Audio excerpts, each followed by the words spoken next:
Aquí en Davos, en el Foro Económico Mundial, en Suiza, estamos con el secretario de Hacienda y Crédito Público, José Antonio González Anaya, a quien agradecemos mucho que tome esta entrevista para ADN 40. Secretario, ¿cómo estás? Qué gusto verte aquí en Davos. Muchas gracias, Carlos. Muchas gracias por tenerme en este programa, en este lugar. Secretario, hace quizá una hora más o menos de este momento que estamos hablando, Wilbur Ross, el secretario de Comercio de los Estados Unidos, dijo que hay un good chance, es decir, una buena probabilidad de que el Tratado de Libre Comercio se llegue a una conclusión adecuada. ¿Qué sabes tú al respecto? ¿Qué nos puedes adelantar? Pues mira, primero, la negociación del tratado la lleva Ildefonso Guajardo, el secretario de Economía. Estamos todos informados y este es nuestro escenario central. Hemos venido trabajando, hay 5 rondas, está habiendo una ronda en este momento en Montreal. Así que, pues como digo yo, hay diálogo y hay proceso y eso siempre es alentador. Ojalá que esto ocurra. Yo no he hablado con el ministro Ross, hablé con él hace como 3 horas en un lunch muy rápido, pero yo creo que pues, es un buen augurio. Sin duda es un buen augurio y además el peso mexicano está leyendo en su paridad cambiaria con el dólar, pues un mejor escenario para México del que teníamos quizás semanas atrás, ¿no? Pues mira, yo creo que es un buen desarrollo. La verdad es que el peso mexicano está por abajo de 19, que siempre nos hace contrastar con esta misma época el año pasado. Y esta misma época del año pasado estábamos en 22. Y entonces las preguntas eran si se iba a ir para arriba o si iba a regresar.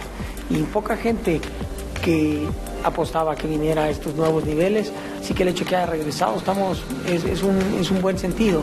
La semana pasada también fue interesante porque hubo ruido alrededor de este tema, pero salió un artículo, ya no me acuerdo de quién, que dijo: los inversionistas están aprendiendo a mantener, ahora sí que a irse a los fundamentales y no tomar tanto en cuenta el ruido alrededor de este tema. Así que pues es alentador, ojalá y continuemos así. Sin embargo, muchos analistas dicen que este primer semestre será de mucha volatilidad por la elección presidencial también que tenemos en México. ¿Coincides que la volatilidad es lo que dominará de aquí a julio? Pues mira, yo creo que tenemos 3 temas que nos dan incertidumbre. 1, que ya tratamos, el TLC. 2, que se ha comentado que ya no hay incertidumbre, pero el proceso de ajuste tendrá sus grados, pues también de movimientos, que es la reforma fiscal y por supuesto las elecciones. Entonces, las elecciones no nada más en México, sino en todo el mundo traen incertidumbre y volatilidad, por eso son elecciones. Así que yo creo que esto va a ocurrir. Sin embargo, México está bien preparado. Mis predecesores han llevado una política macroeconómica, fiscal y monetaria, junto con el Banco de México, prudente y conservadora, y eso le ha servido bien a México, y México está bien preparado. El paquete económico es un paquete económico sólido, que tiene un superávit con una tendencia decreciente de la deuda. En fin, estamos bien preparados. Me imagino que te pusiste feliz, secretario, con la elevación del crecimiento del PIB mundial que hace en sus pronósticos el Fondo Monetario Internacional, México incluido. Sí, estamos contentos. La verdad es que otra vez se empieza a ver que las políticas estas, que a veces son difíciles, pues empiezan a cobrar frutos, y entonces pues sí, recibimos la noticia, ojalá y le atinen y todo vaya para arriba. ¿Qué decir en materia petrolera? El precio del petróleo se ha ido para arriba en los últimos días, en las últimas semanas. ¿Qué lo explica? ¿Cuál es la posición de México, particularmente tras la reforma energética aprobada que está ya en marcha? ¿Qué implicaciones tiene esto para las finanzas públicas y en general para el aterrizaje de la reforma? Pues mira, inmediatamente me entra mi puesto anterior. Y entonces cuando veo el precio del petróleo subir, enseguida mi intuición es que qué bueno, y qué bueno, somos un país al cual nos beneficiamos. Para Pemex va a ser un gran apoyo para que iba a acelerar el tema de la implementación de la reforma, porque algunas inversiones que no eran rentables ahora se vuelven más rentables. A mí no me gusta hacer predicciones del precio del petróleo, pero sí podemos platicar que algunas de las fuerzas que lo mueven, y lo que parece ser que está moviendo el precio del petróleo hacia arriba, es que los inventarios a nivel mundial han estado reduciéndose poco a poco. Secretario, ¿qué permíteme plantearte así la pregunta, ¿qué te alcanzará a hacer de aquí a que termine este sexenio en materia hacendaria? Porque hay muchos retos que ya estamos hablando.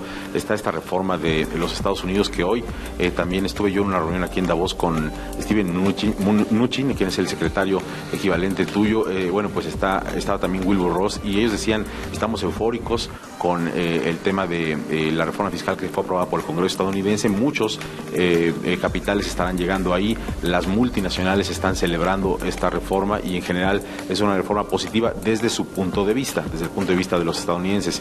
En México se está hablando mucho de la necesidad de una reforma fiscal quizá adicional, probablemente que incremente impuestos locales en el próximo sexenio, pero quizá hay algo que hacer y te pregunto si sí hay algo que hacer y qué te alcanzará a hacer en estas materias. Mira, hay dos partes. La primera parte de la reforma fiscal, pues bueno, yo creo que ellos, su trabajo es pues vender que lo que se hizo está bien. Es una reforma fiscal que tiene algunas cosas pues que hay que analizar. Uno, deteriora las finanzas públicas de Estados Unidos de manera bien importante. Se van a endeudar, ¿no? Sí, 1.4 millones de dólares en los siguientes 10 años. Estados Unidos puede hacer esto, hay gente que tiene dudas, pero la única nación que puede hacer esto es si tú tienes la moneda reserva del mundo, que es el dólar.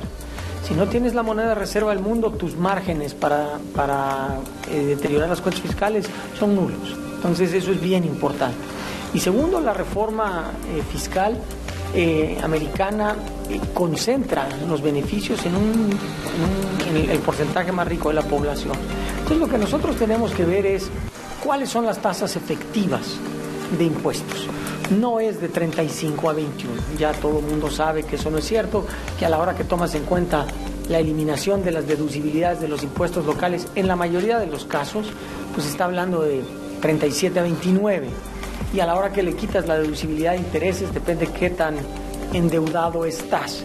Entonces, estamos analizando, estamos en diálogo con el sector privado para ver si se necesita hacer algo, porque además, y esto es importante, no esperemos movimientos de capitales ni movimientos de inversión. Hay tratados de doble tributación que llevan desde hace mucho tiempo, de los cuales México, Estados Unidos y Europa son parte de. Y segundo, hay tratados también para evitar precisamente esto, erosionar las bases y cambiar ganancias a diferentes jurisdicciones. Así que hay que analizarlo con cuidado y veremos qué se puede hacer.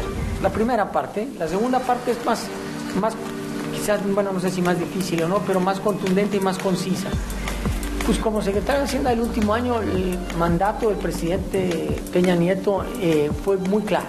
Le dio varias instrucciones que se resumen en una: darle continuidad a las políticas macroeconómicas prudentes y conservadoras para mantener la estabilidad macroeconómica y tener una transición tersa. Secretario, preguntarte en cuanto a la calificación de deuda soberana de México, en tu escenario base, ¿las cosas permanecerán como están o la elección le podría meter ruido a esta calificación? Mira, otra vez, es un buen contraste con el año pasado. El año pasado todas las calificadoras tenían a los bonos soberanos y a Pemex, porque tampoco se me olvida, en perspectivas negativas. Hoy todas las calificadoras, menos una, tienen a México y a Pemex en perspectiva estable. Eso es una gran noticia. Así que yo esperaría que se mantengan estables. Hiciste nombramientos recientemente, hay nombramientos en la Secretaría de Hacienda.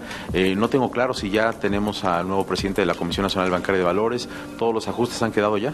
Mira, no, los nombramientos que hicimos y que están en discusión ahorita en el Congreso, en la Comisión Permanente, son los que requieren aprobación del Congreso para ser nombrados. Entonces, todavía falta nombrar un par de nombramientos que no van algunos nombramientos que no van al Congreso, pero primero era importante tener ahora sí la venia del Congreso para poder terminar de acomodar. Pero ya tienes perfiles para estos que están faltando. Estamos trabajando en ellos, sí. Y preguntarte finalmente sobre tu agenda. Yo creo que a la gente le inquieta siempre saber qué hace nuestro secretario de Hacienda en Davos, con quién, qué tipo de personas se reúne, cómo es la agenda de un secretario de Hacienda aquí en estos Alpes suizos. Pues mira, es como la tuya, intensa, corta, las reuniones sumamente eficiente, porque aquí uno puede ver a 30 agentes que tratar de verlos de manera individual pues costaría muchísimos viajes, muchísimo tiempo. Son reuniones de media hora.